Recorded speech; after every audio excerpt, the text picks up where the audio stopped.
From Nutrien Ag Solutions, I'm Senior Meteorologist Andrew Pritchard with your Canadian Prairie weather story for Monday, September 25th, 2023. We'll start off with the satellite animation, and we have got one heck of an area of low pressure across the Pacific Ocean, bringing a lot of onshore flow and some moisture to portions of the Pacific Northwest and coastal British Columbia.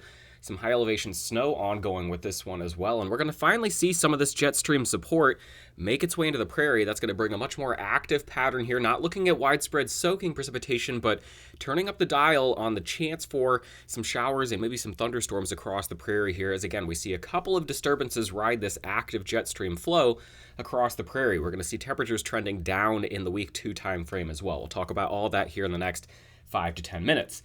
We'll animate the radar right now. Again, a lot of moisture being delivered to portions of the Pacific Northwest and parts of coastal British Columbia. Rather quiet across the prairie right now, kind of sandwiched between active areas. Again, strong jet stream flow here. And then we've got another little system that's making its way across parts of the upper Midwest and the little upper level low, with some showers and thunderstorms involved there across parts of Minnesota, Wisconsin, Michigan, and then into parts of southern Ontario. Temperatures are rather cool as you make your way off to the west, parts of central and western Alberta. Some areas here, maybe even a couple degrees below freezing, certainly in the lower single digits across the region. And then as you head off to the east, much more mild temperatures in the middle teens across southern Manitoba. So a huge contrast as you make your way from west to east. We're certainly trending toward that seasonal transition time frame.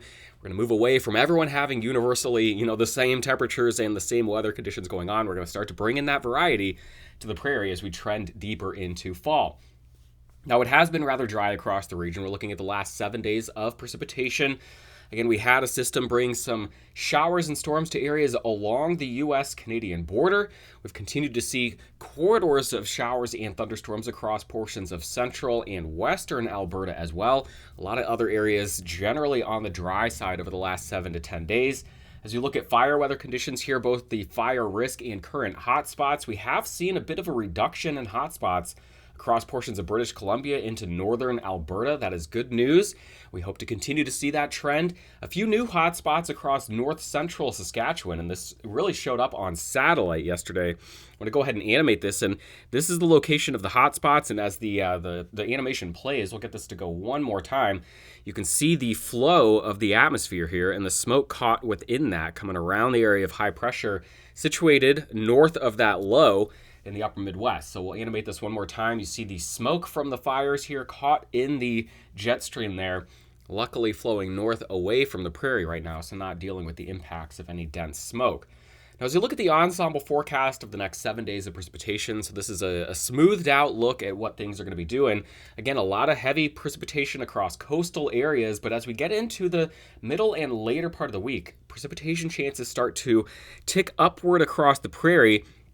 And again, not looking at, a concentrated area or a widespread area of extremely heavy precipitation, but starting to, bring in more widespread precipitation here. Folks looking at the chance of a few tenths, maybe half an inch, and maybe a couple of people picking up, upwards of an inch of rain over the next 7 days.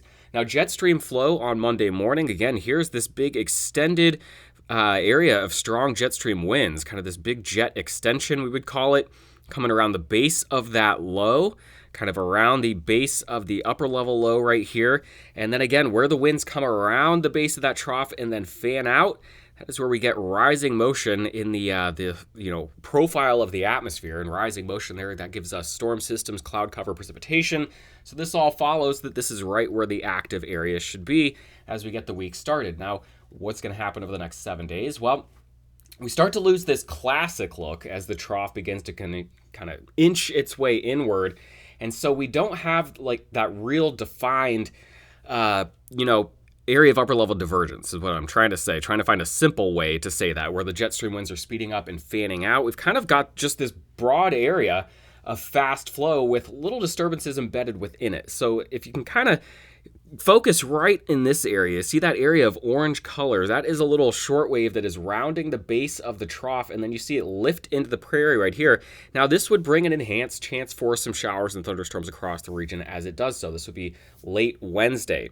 You see that wave kind of lift out of the area, and then here comes another one trying to come around the base of the trough. You see that patch of greener shading, and now does this one make it? We'll see. It's kind of the trough starts to dig down across the western U.S.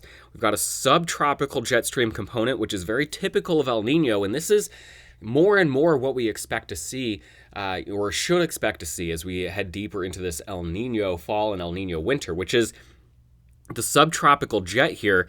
It kind of works to, this is not the proper way to describe it, but kind of attracting or pulling these waves down toward it, such that we get, these waves merging across the western U.S. and the ultimate, or the active area ultimately ends up being across the south central United States, with areas to the north of that kind of being left out and dry. So whether or not we head deeper into that pattern as we head through October, November, and December, we'll have to watch for that. But this is a trend we might have to keep an eye on, and why we may not see, this pattern right here result in a lot of heavy precipitation across the prairie. Instead, it is that subtropical component that says, hey, nice trough up north. Would be a shame if we dragged that thing down south across the south central United States. So again, that's kind of the reason why we've got a rather textbook setup here for some heavy precipitation across the prairie at face value, getting the week started. But this is not going to just continue to move off to the east such that we get, that big area of upper level divergence right overhead. So really splitting hairs here, but I want to tell you that, the pattern certainly trends more active this week, but not looking at, anyone picking up 3, 4, 5 inches of rain across the prairie, or, a 5-day heavy rainfall event. This is what it looks like. We'll take a look at the precipitation forecast then for the next 7 days. Again, getting it started this week. On Monday morning, some light precipitation, cool and gloomy across central and western Alberta. A mix of clouds and sunshine, and dry across the rest of the prairie for your Monday.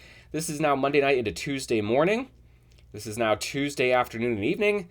And then here comes Wednesday, when that first wave rounds the base of that trough and lifts into the prairie. That's when we really start to see, again, look, we're not talking widespread heavy rain, but we're talking widespread chance for isolated showers and storms on Wednesday. This is Wednesday night. We'll take it into Thursday night, Friday, getting into Friday night. And now we'll take it into the weekend, Saturday and Sunday. So as I play this out, you're seeing a pattern that's kind of littered with these subtle little, disturbances, little areas of low pressure.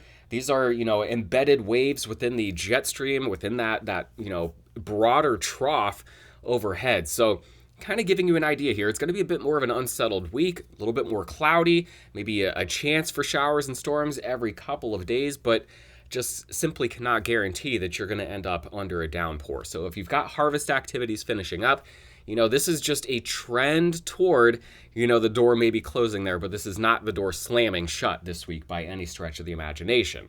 So you look at total precipitation forecast from the European on the left, the GFS on the right. You see a very, they don't agree on the exact areas, but they agree on the overall pattern. A lot of people seeing the chance for some light precipitation, certainly the chance to pick up a few tenths, a handful of folks, the chance of picking up a half an inch or more, and then a select few maybe picking up an inch or more of precipitation if you end up maybe under a quarter of those heavier showers or storms, or maybe pick up 2 or 3 opportunities that were cashed in on 2 or 3 opportunities there again. So one more time here, a lot of people with the chance for some light rain this week, a handful of you with the chance for some heavier rain, and then, a couple of you that chance for a heavy precipitation week.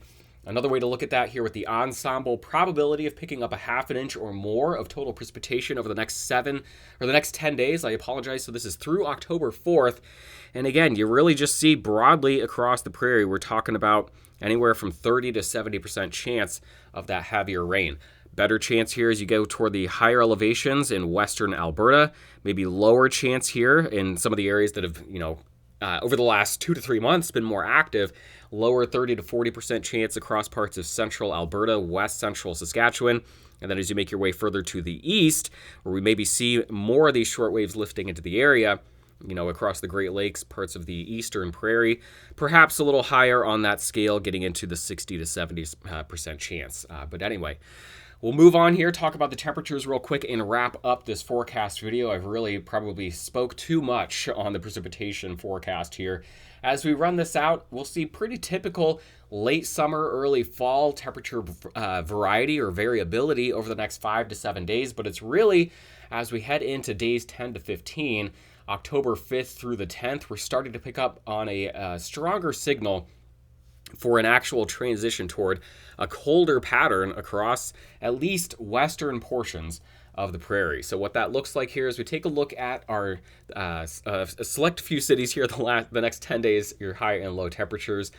Starting off with highs around 20 degrees in Calgary, but then as we head into the first week of October, looking at early indications here suggesting temperatures begin to fall off beyond October 5th or so. Edmonton, very similar look. Again, seeing some of that variability, but then watching for temperatures to potentially fall off as we head through the first week of October. We see that look here in Saskatoon and Regina as well. Same thing in Winnipeg. Pretty consistent near 20 degrees for your highs through the week today. But then again, watching for a colder trend as we get into the first week or two of the month of October. Have a great week. I will talk to you in the month of October with our first forecast for the month of October a week from today.